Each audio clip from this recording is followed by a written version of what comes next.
রূপান্তরের সত্যের আজকের এই পর্বে সবাইকে স্বাগতম। প্রিয় বন্ধুরা, প্রীতি, সালাম এবং শুভেচ্ছা নেবেন। রাজনীতিতে হানি ট্র্যাপ নতুন কোনো বিষয় নয় এবং আপনারা নিশ্চয়ই জানেন হানি ট্র্যাপ কি। হানি ট্র্যাপ হলো বিভিন্ন সময়ে রাজনৈতিক নেতাদের বিভিন্নভাবে ট্র্যাপ করা হয়। সাধারণত সুন্দরী তরুণীদের পাঠানো হয় এবং তাদের অন্তরঙ্গ মুহূর্তের বিষয়গুলো ধারণ করা হয়, কখনো ভিডিওতে বা সামহাও রেকর্ড করা হয় এবং পরবর্তীতে এটা দিয়ে নেতাকে ব্ল্যাকমেইল করা হয়। অনেকটা এরকমই হানি ট্র্যাপ। তো বাংলাদেশের রাজনীতিতে আমরা শুনেছি খুব রিসেন্টলি একটি বিদেশি দূতাবাসের রাষ্ট্রদূত, তাকে হানি ট্র্যাপ করা হয়েছিল এবং সে প্রায় তার তরুণী বান্ধবীদের নিয়ে কক্সবাজারে যেতেন। তো আলটিমেটলি ধরা খাওয়ার পরে তাকে তার দেশ ইমিডিয়েটলি ফিরিয়ে নিয়ে গেছে। কিন্তু এই হানি ট্র্যাপের বিষয়টা যে এত বিশাল হতে পারে এটা ধারণা ছিল না, যদি এই অ্যাপস্টেইন ফাইলসের এই বিষয়গুলো ফাঁস না হতো। আপনারা নিশ্চয়ই এতক্ষণে এই অ্যাপস্টেইন ফাইলসের বিষয়টা শুনেছেন। জেফ্রি অ্যাপস্টেইন, উনি একজন মার্কিন ধনকুবের অর্থনীতিবিদ এবং পরবর্তীতে জানা গেল একজন কুখ্যাত যৌন অপরাধী। এই জেফ্রি অ্যাপস্টেইনের মামলা এবং আরো ওর সাথে সহযোগীদের মামলা, এই সব মামলার নথিপত্র গত 30শে জানুয়ারি আমেরিকার বিচার বিভাগ পাবলিকলি রিলিজ করেছে। 30 লক্ষ পাতার এই ডকুমেন্ট, এবং এখানে আপনার ভিডিও আছে 2000, 1,80,000 ছবি আছে। এবং এই জেফ্রি অ্যাপস্টেইন 1990 সালে ক্যারিবিয়ান সাগরের লিটল সেন্ট জেমস দ্বীপে একটা প্রাসাদ সম মধুকুঞ্জ তৈরি করেছিলেন। সেই মধুকুঞ্জে পৃথিবীর বিভিন্ন দেশ থেকে সুন্দরী অল্পবয়স্ক তরুণীদের আনা হতো এবং সেখানে অতিথি হিসেবে বিশ্বের নামকরা রাজনীতিবিদ, ব্যবসায়ী, বিভিন্ন কোম্পানির সিইও, বিনোদন জগতের তারকা অনেকেই আসতেন। সেই মধুকুঞ্জে তারা আসতেন তাদের যৌন সম্ভোগের জন্য, তারা আসতেন তাদের বিকৃত কামনা চরিতার্থ করার জন্য। সেই মধুকুঞ্জে কারা কারা আসতেন সেই তালিকাটি প্রকাশিত হয়েছে এবং সেই তালিকার কিছু নাম দেখে একেবারে ভিমরি খাবার মতো অবস্থা।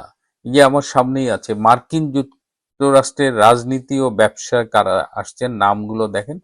Donald Trump, Bill Clinton, Hillary Clinton, George W Bush, John Kerry, Ted Kennedy, Robert F Kennedy Junior, Michael Bloomberg, মানে আরো অনেক। বিনোদন মিডিয়ায় Michael Jackson, Leonardo DiCaprio, Woody Allen, Chris Tucker, বিজ্ঞান ও প্রযুক্তি ইলন মাস্ক, বিল গেটস, এবং শুধু মার্কিন যুক্তরাষ্ট্রের না, ইউকে, মধ্যপ্রাচ্য, অনেক দেশের, মানে একটা দীর্ঘ তালিকা।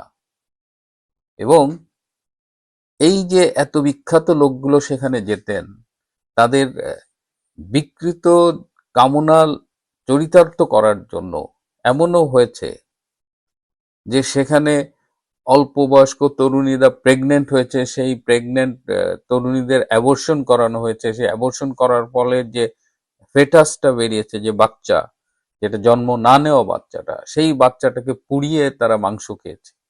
আবার ছেলেদের বলাৎকারেরও ঘটনা সেখানে অনেক ঘটেছে। এরকম একটা বিশাল অপরাধ জগৎ, এই যৌন অপরাধ কেন জেফ্রি অ্যাপস্টেইন এখানে চালাতেন এবং এদের হানি ট্র্যাপ করা হতো কেন? এটা একটা বিশাল নেটওয়ার্ক ছিল। এর সাথে বিশ্বের খুব প্রভাবশালী অনেক গোয়েন্দা সংস্থাও জড়িত ছিল এবং তারা এই হানি ট্র্যাপের মধ্য দিয়ে এই সব নেতাদের পরবর্তীতে ব্ল্যাকমেল করতেন এবং বিশ্ব রাজনীতিতেও তারা বিভিন্ন রকমের প্রভাব খাটাতেন। ইসরায়েলি গোয়েন্দা সংস্থা মোসাদ এখানে একটা বড় ভূমিকা রাখতেন বলেই এখন শোনা যাচ্ছে। তো এই যে আমি কয়েকটা নাম বললাম, বিশেষ করে আমেরিকার যে একদম শীর্ষ রাজনৈতিক নেতৃবৃন্দ, এই যে প্রেসিডেন্ট জর্জ বুশ, ক্লিন্টন বা ট্রাম্প, এই নামগুলো শোনার পরে সাধারণ আমেরিকানদের বা আমরা যারা জনতা অন্য দেশে থাকি আমাদের মধ্যে কিরকম একটা প্রতিক্রিয়া হতে পারে? হয়তো আমেরিকার প্রতি আমাদের একটা নেতিবাচক ধারণা জন্মাবে, তার নেতা তার প্রেসিডেন্টের প্রতি একটা নেতিবাচক ধারণা জন্মাবে, এবং এটা কি সুদূর প্রসারী কোন একটা পরিকল্পনার অংশ কিনা। এই জেফ্রি অ্যাপস্টেইন এর ব্যক্তিগত বিমানে চড়েছেন অনেকেই, এইসব বিখ্যাত যাদের নাম বললাম।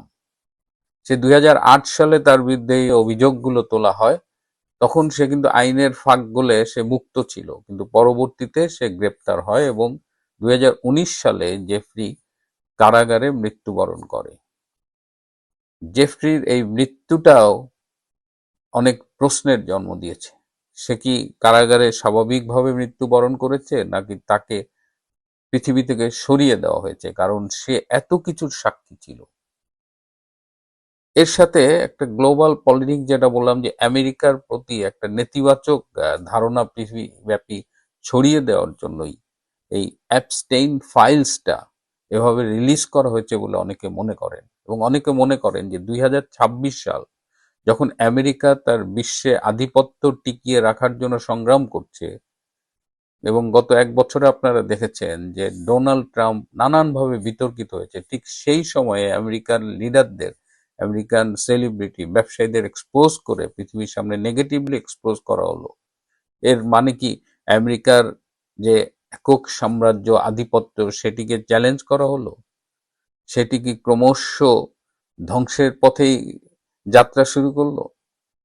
এটা কি একটা পরিকল্পিত, মানে সুপরিকল্পিত একটা প্রকল্প, যার মধ্য দিয়ে আমেরিকার আধিপত্যকে সরিয়ে পৃথিবীতে গ্রেটার ইসরায়েলের আধিপত্য প্রতিষ্ঠিত হতে যাচ্ছে? এই যখন বিশ্ব রাজনীতির অবস্থা, যে আমেরিকাকে ডাউন করে সেখানে অন্য শক্তির আধিপত্য, বিশেষ করে ইসরায়েল এককভাবে বিশ্বে আধিপত্য বিস্তার করতে চায় কিনা, সেটা নিয়ে কিন্তু আলোচনা চলছে। কিন্তু এর মধ্যে আমাদের যে নোবেল বিজয়ী, আমাদের বর্তমান অন্তর্বর্তীকালীন সরকারের প্রধান উপদেষ্টা ডক্টর ইউনূস, তার নাম এই ফাইলে 13 বার এসেছে। কেন এসেছে সেটা নিয়ে আলোচনা শুরু হয়ে গেছে, এবং এই ফাইলে আসার পাশাপাশি আর একটা ইমেল ভাইরাল হয়েছে। সেই ইমেলটি পাঠিয়েছেন অ্যাল সেকেল এবং ইসাবেল ম্যাক্সওয়েল নামের দুজন। তারা পাঠিয়েছেন এটি অ্যানিমেশন সিরিজ দ্য সিম্পসন। আপনারা দেখেছেন দ্য সিম্পসন, খুব জনপ্রিয় একটা অ্যানিমেশন মুভি সিরিজ। তার যে স্রষ্টা ম্যাট গ্রোনিং, ম্যাট গ্রোনিংকে এই অ্যাল সেকেল এবং ইসাবেল ম্যাক্সওয়েল ইমেল করে রিকোয়েস্ট করেছিল ডক্টর ইউনূসের ব্যাপারে। এবং আপনারা জানেন যে এই দ্য সিম্পসন্স এর একটি পর্বে ডক্টর ইউনূসের উপস্থিতি ছিল, অতিথি অভিনেতা বলা যায়। এবং এর মধ্য দিয়ে বেসিক্যালি ডক্টর ইউনূসকে গ্লোবালি প্রমোট করার জন্য এই ইসাবেল ম্যাক্সওয়েল, অ্যাল সেকেল এরা কাজ করেছে। এখন ইসাবেল ম্যাক্সওয়েল, অ্যাল সেকেল, এদের নামটার সাথে ডক্টর ইউনূস কিভাবে জড়িয়ে গেলেন? এই ইসাবেল ম্যাক্সওয়েল গ্রামীণ আমেরিকা যেটা আছে ডক্টর ইউনূসের ক্ষুদ্র ঋণ সংস্থা, সেটার সিনিয়র অ্যাডভাইজার ছিলেন। এই ইসাবেল ম্যাক্সওয়েলের আপন বোন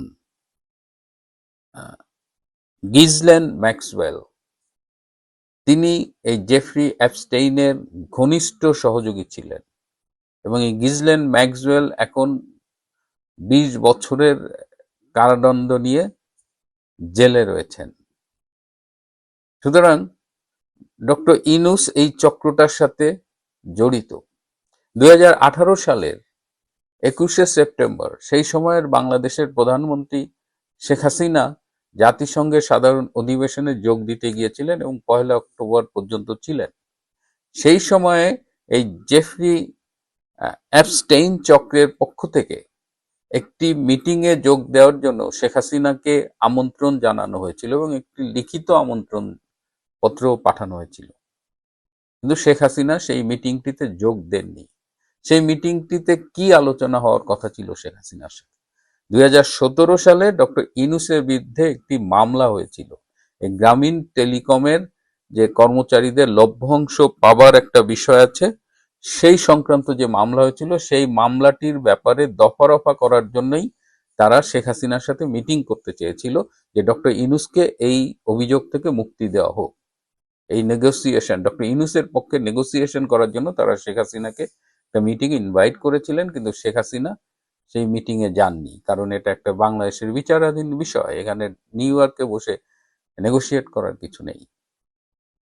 এখন ডক্টর ইউনূস সেই ক্যারিবিয়ান সাগরের সেই মধুকুঞ্জে, সেই দ্বীপের মধুকুঞ্জে গেছেন কিনা, সেখানে তিনি যৌনলীলায় মেতেছেন কিনা, এ ব্যাপারে কোনো কিছু এই রিপোর্টে নেই। সুতরাং কিন্তু দেখা যাচ্ছে যে এই চক্রটার সাথে ডক্টর ইউনূস ভীষণভাবে ঘনিষ্ঠ ছিলেন, এবং ক্লিন্টন পরিবারের সাথে যে তিনি যে সম্পৃক্ত ছিলেন এটা আপনারা সবাই জানেন, এখনো আছেন, এবং তিনি তাদের ব্যবহার করে গ্লোবালি নিজের ইমেজটাকে প্রমোট করেছেন। এই যে তিনি নিজে করেছেন তা না, বাংলাদেশে কোনো এক সময় তাকে ক্ষমতায় ইমপ্লান্ট করা হবে, সেই প্ল্যান কিন্তু পশ্চিমা বিশ্বের অনেক আগের থেকে, যে কারণে 2006 সালে তাকে নোবেল দেওয়া হয়েছিল। 2007 সালের যে 111 গভর্নমেন্ট এসেছিল সেই সরকারে ডক্টর ইউনূসকে চিফ করার একটা চেষ্টা সেই সময় নেওয়া হয়েছিল। তিনি যখন চিফ হলেন না, তারপরে তার নেতৃত্বে একটা রাজনৈতিক দল করার চেষ্টা করা হয়েছিল, সেটাতেও তিনি যখন ব্যর্থ হয়েছেন, তারপর থেকে লেগেছিলেন, এবং 2024 সালের 8ই আগস্ট সেই ষড়যন্ত্রের এক পর্যায়ে তিনি বাংলাদেশের ক্ষমতা জোর দখল করেন।